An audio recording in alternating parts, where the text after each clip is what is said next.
Step 1. Run Blender as administrator. Step 2. Go to Edit Preferences. Install from disk and select the installed zip file.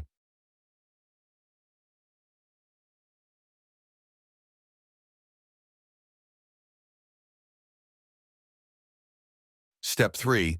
Click Install Dependencies button. Blender may seem freezing up, but it is installing the required files.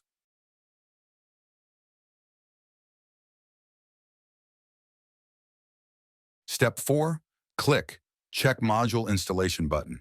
You have to see modules are installed. You can use all of the AI tools without problem now.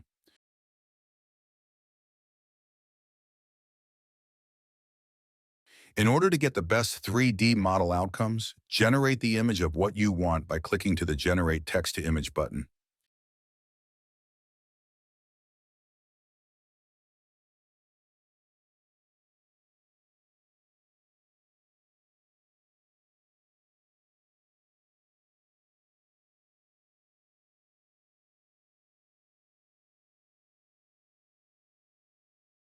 If you reach the desired look, then click to the Generate Image to 3D Model button. Blender is going to hold on for approximately 1 minute, and then you should see the 3D model on your viewport.